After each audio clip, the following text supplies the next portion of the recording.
నమస్తే, నేను మీ Nani. Welcome to Nani review. ఇవాళ మనం అసలు చూసుకుంటే బిగ్ బాస్ షో చాలా ఫైర్తో స్టార్ట్ అయిందండి. Bigg Boss nomination is on fire. ఇప్పుడు చూసుకుంటే బిగ్ బాస్ ఫైర్ ఎలా స్టార్ట్ అవుతుంది అని అనుకునే లోపే అందరికీ బిగ్ బాస్ గొడవలు పెట్టేశాడు. ఎలా అంటే, రే ఎవర్రా మీరంతా అనే బ్యాచ్ అనుకునే వాళ్ళకు గొడవ పెట్టేశాడు.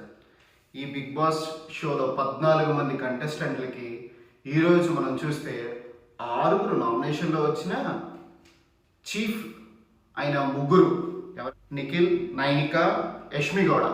ఈ యష్మి గౌడ చీఫ్ అవడానికి ఎన్ని గొడవలు జరిగినాయండి. ఆ గొడవల పాయింట్లో చూస్తే సోనియా ఒపీనియన్, సోనియా చెప్పిన 5 పాయింట్లు, వీటి గురించి మనం లోపల మాట్లాడుకుందాం. కానీ ఈ చీఫ్ అయిన విషయాల గురించి మాట్లాడుకోకుండా మనం నామినేషన్ని ఎలా ఫైర్ అవుట్ చేశాడు బిగ్ బాస్ అని మన అనాలిసిస్ని చూద్దాం. నా ఒపీనియన్ని బయట వ్యక్తపరుస్తాను. ఎందుకంటే ఇదివరకు చూసిన బిగ్ బాస్ షోలో జరిగిన నామినేషన్ల అన్నిటిలో, అంటే ఇది 8th షో, 7 షోల్లో ఎలా జరిగింది, ఈ నామినేషన్ మనం ఎలా చూడొచ్చు, ఎవరు ఓటింగ్ అవ్వచ్చు, ఎవరు వెళ్ళిపోవచ్చు అనే ఒపీనియన్ని బయటికి తీసుకొస్తున్నాను. ఏదైనా జరగచ్చు, ఇది జస్ట్ మై పర్సనల్ ఒపీనియన్. ఇది కాకుండా ఏదైనా జరుగుండొచ్చు. ఇవాళ జరిగిన నామినేషన్లో ఫస్ట్ ఫైర్ బ్రాండ్ ఎవరు వచ్చారండి? ఫస్ట్లోనే వచ్చింది ఎవరు?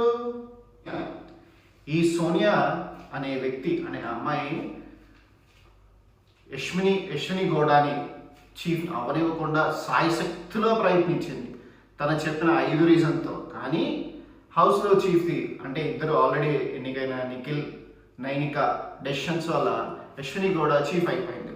సో ఈ పాయింట్ ఆఫ్ వ్యూలో చూసుకుంటే సోనియా యష్మిని గౌడకి పడదని మనం అనుకుంటామేమో, కానీ అది పిక్చర్ వరకే. కానీ వాళ్ళిద్దరు కలిసే ఉంటారు. ఇక్కడ ఒక పాయింట్ అంటుంది యష్మి గౌడ ఎవరితో, తన కొలీగ్తో, సోనియాతో నేను చాలా మాట్లాడాను కానీ నన్ను ఇలా పోర్ట్రేట్ చేస్తుందని నేను అనుకోలేదు అని ఒక క్లిప్ మాత్రమే బిగ్ బాస్ చూపించాడు. సో ఈ పాయింట్లో బిగ్ బాస్ మనకి ఏం పోర్ట్రేట్ చేస్తాడంటే, సోనియా యష్మి కూడా గొడవలు జరగచ్చు కానీ లోపల అలా జరగదండి. వాళ్ళిద్దరూ కలిసిపోతారు. వీక్స్ జరిగే కొద్దీ మారిపోతుంది. ఫస్ట్ సోనియా వచ్చింది. సోనియా వచ్చి నామినేట్ చేయడం స్టార్ట్ చేసింది ఇద్దరు వ్యక్తిని. First one Bebakka. ఫస్ట్ బేబక్కకి ఒక స్టేట్మెంట్ ఇచ్చేసింది, ఇర్రెస్పాన్సిబిలిటీ ఫెలో, మా ఆకలి నీకు అంత ఇర్రెస్పాన్సిబిలిటీగా ఉంది. ఆ ఇర్రెస్పాన్సిబిలిటీ అనే వర్డ్ నాకు చాలా ఆలోచన విధానం చేసింది. ఇక్కడ బేబక్క చేసిన తప్పులేంటి ఒప్పులేంటి మాట్లాడుకుందాం. బేబక్క తప్పులేం చేయలేదని నా ఒపీనియన్ అండి. తన ప్రయత్నం చేసింది. వంట వండేటప్పుడు కుక్కర్ పని చేయలేదు, పప్పు మాడిపోయింది, వాళ్ళు చేసిన గొడవల్లో ఏదేదో అయిపోయింది, ఫుడ్ సరిగ్గా రాలేదు, తప్పు బేబక్కది అయిపోయింది. కానీ సోనియా తన పాయింట్ని చాలా బాగా రైజ్ చేసింది, జనాల్లో బాగా స్ట్రెస్ చేస్తూ పంపించింది. చీఫ్ చెప్పిన మాటలు కూడా వెళ్ళనివ్వకుండా చాలా జాగ్రత్తగా చక్కగా తను డిఫెండ్ చేసుకుంటూ సోనియా చాలా చక్కగా చెప్పింది. కానీ నా ఒపీనియన్లో బేబక్క తప్పు లేదు, సోనియా నామినేషన్ తప్పేమో నేను అనుకుంటున్నాను. రెండోది ప్రేరణ అంటది, ఈవిడ అసలు ఆట ఆడట్లేదు, పిక్నిక్ అనుకుంటుంది, ఆటలు ఆడదాం అనుకుంటుంది, జాయ్ అనుకుంటుంది, గేమ్లు అనుకుంటుంది, ఏదేదో పిచ్చిగా అనుకుంటుంది అని అంటది. కానీ సోనియా మంచి టాకటివ్ పర్సన్. ఇక్కడ ప్రేరణ తనకి మాట్లాడడం రాలేదేమో అని నాకు అనిపించింది. సరిగ్గా మాట్లాడక అగ్రెసివ్ అయిపోయి తను ఏం చెప్పాలో చెప్పక సరిగ్గా అవ్వలేదు. ఇక్కడ ఈ పాయింట్ ఆఫ్ వ్యూలో ఫస్ట్ నామినేషన్లో సోనియా ఇద్దరికేసింది, బేబక్కకి ప్రేరణకి. చీఫ్ తీసుకున్న డెసిషన్ ఏంటి? చీఫ్ వచ్చి యష్మిని గౌడ ఛాన్స్ వచ్చి తీసుకొని వాళ్ళిద్దరిది, అంటే ప్రేరణ సోనియాది పర్సనల్ డెసిషన్, బేబక్క తప్పేమో అని నాకు అనిపిస్తుంది అని బేబక్కకి ఓట్ చేసింది. సో ఫస్ట్ నామినేషన్ బేబక్క పడిపోయింది. సో బేబక్కకు ఒక ఓట్ వచ్చేసింది. రెండో పర్సన్ షబీనా అఫ్రిది వచ్చాడు, నుంచున్నాడు, చాలా సైలెంట్ పర్సన్ అనుకుంటాం కానీ అందరితో బాగానే మాట్లాడతాడు, మంచి వీడియోలు చేశాడు, యూట్యూబ్లో మంచి హవా అయ్యాడు, he was and so much. First nomination Manikanta. మణికంఠకి వేసింది, ఈయన అసలు నాతో మింగిలే అవ్వట్లేదు, ఇక్కడ ప్రతి మన పాత సీజన్లు అన్ని తీసుకున్న ఫస్ట్ నామినేషన్ అందరూ చెప్పేది అదే, ఈయన నాతో మింగిల్ అవ్వలేదు నామినేట్ చేశాను, ఈయన అందరితో కలవట్లేదు నామినేట్ చేశాను. ఒక్కొక్కరిది ఒక్కొక్క ఒపీనియన్ ఉంటుంది. మనకంటే వచ్చిన డెసిషన్స్ వేరు, తను ఫీల్ అయిన పాత విషయాలన్నీ ఉన్నాయి, అవన్నీ తన పర్సనల్ చెప్తా ఉన్నాడు. కానీ వాటి వల్ల కూడా మనం ఇంపాక్ట్ అవ్వకూడదు, గేమ్ని గేమ్ లాగే చూడాలి. మణికంఠని ఓపెన్ చేశాడు, చెప్పిందంతా తన పర్సనాలిటీ.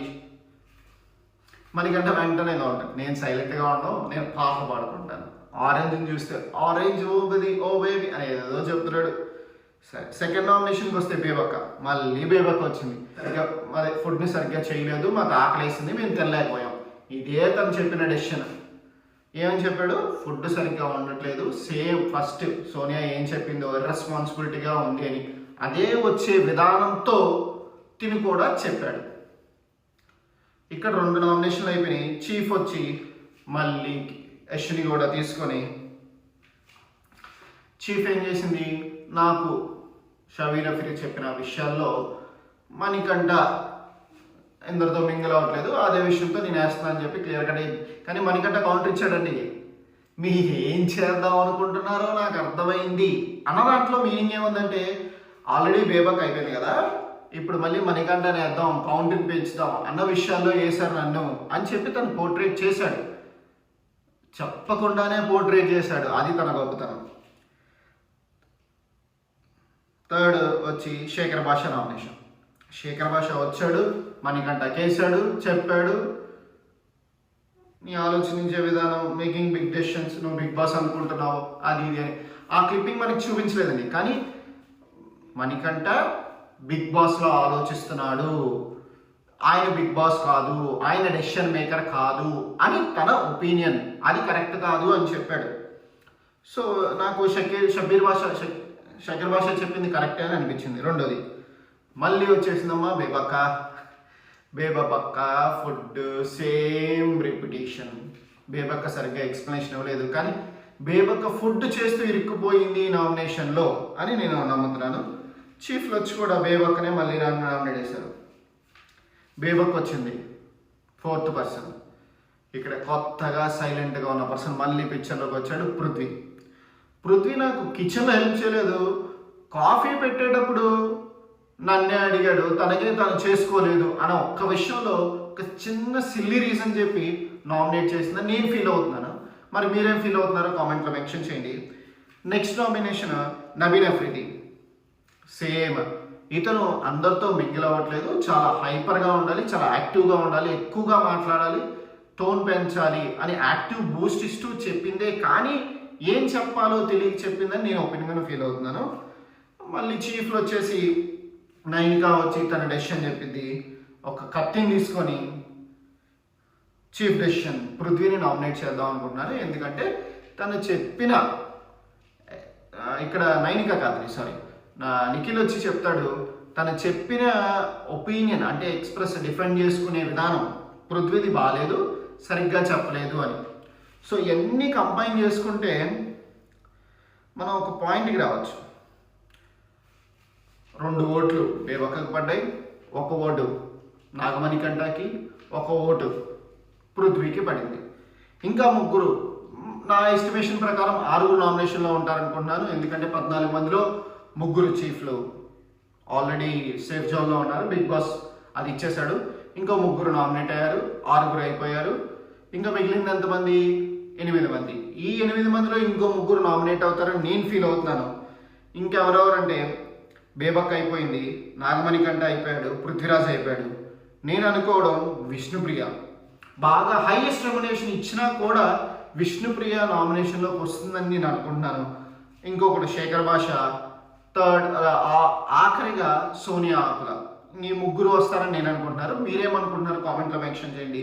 చూద్దాం నా ఎక్స్పెక్టేషన్స్ కరెక్ట్ అవుతాయో లేదో. నేను ఆలోచించిన విధానం ఏంటంటే, కూడా ఫస్ట్ వీక్ నామినేషన్ అందరూ చెప్పే కారణం ఒకటేనండి, మింగిల్ అవ్వట్లేదు నామినేట్ వేస్తున్నాం, మింగిల్ అవ్వట్లేదు నామినేట్ వేస్తున్నాం, కలవట్లేదు నామినేట్ వేస్తున్నాం.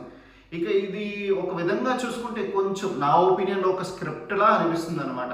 ఎందుకంటే స్ట్రాంగ్గా ఉన్న కంటెస్టెంట్లు నామినేషన్లో వస్తారు, వీక్గా ఉన్న వాళ్ళు కూడా నామినేట్లోకి వస్తారు. కానీ ఫస్ట్ వీక్ బయటికి వెళ్ళిపోయేది కిచెన్లో ఎవరైతే ఉంటారో ఇది ట్రెండీగా నడుస్తూ వస్తుంది. కిచెన్లో ఎవరైతే ఉంటారో ఎక్కువగా వాళ్ళు నామినేట్ అవుతారో వాళ్ళు వెళ్ళిపోతారో నేను అనుకుంటున్నాను. ఆ విధంగా చూసుకుంటే ఫస్ట్ నామినేట్ అంటే ఫస్టే కిచెన్ అనగానే బిగ్ బాస్ 8లో గుర్తొచ్చేది ఎవరు? బేబక్క గారు. ఆ బేబక్క బెజవాడ బేబక్క వెళ్ళిపోతారేమో అని నేను ఇప్పుడు జరిగిన సన్నివేశం ఇక్కడ మనం చూసుకుంటే ఇక బేబక్క విషయానికి వస్తే నిన్నటి ఎపిసోడ్ ప్రకారం బేబక్క ఎక్కువగా మాట్లాడలేదు, నామినేషన్లో డిఫెండ్ చేసుకోలేదు. ఇప్పుడు కూడా ఇదే సెంటిమెంట్ అంటే లాస్ట్ సిరీస్లు అన్నీ చూసుకుంటే అదే సెంటిమెంట్ వర్కౌట్ అవుతుందో నేను అనుకుంటూ ఈసారి బేబక్క గారు ఎలిమినేట్ అవుతారేమో అని నేను ఫీల్ అవుతున్నాను. నా అనాలిసిస్ ప్రకారం సింగర్ కల్పన గారు, నటి హేమ, కరాటే కళ్యాణి, షకీలా వీళ్ళందరూ బయటకు వచ్చేసిన వాళ్ళే. వీళ్ళందరూ కూడా కిచెన్లో ఉన్న వాళ్ళే. వీళ్ళందరూ అంటే సింగర్ కల్పన గారు, నటి హేమ గారు, కరాటే కళ్యాణి గారు, షకీలా వీళ్ళందరూ ఏజ్డ్ పర్సనాలిటీస్. అంటే ఏజ్డ్ అంటే ఇప్పుడున్న పర్సనల్లో ఏజ్ సెట్ అయిన వాళ్ళు కాదు. అలాగే కిచెన్లో వర్క్ చేసేవాళ్ళు. ఇప్పుడు ప్రజెంట్ కిచెన్లో పనిచేస్తుంది షకీలా గారు, మన బెజవాడ బేబక్క. ఈవిడ పెద్దక్క అవ్వకూడదని నేను ఫీల్ అవుతున్నాను, కానీ ఎలిమినేట్ అవుతారేమో అని నేను గెస్ చేస్తాను. మీ గెస్ ఏదో చూద్దాం. రేపటి ఎపిసోడ్లో వీళ్ళు ముగ్గురు ఖచ్చితంగా నామినేట్ అవుతాను నేను ఫీల్ అవుతాను. ఎవరెవరంటే విష్ణుప్రియ, సెకండ్ షబీర్ బాషా, థర్డ్ వన్ సోనియా ఆకుల. మీరేమనుకుంటున్నారో కామెంట్లో మెన్షన్ చేయండి. ఇది నా రివ్యూ. నచ్చితే లైక్ చేయండి. Thanks for watching my video.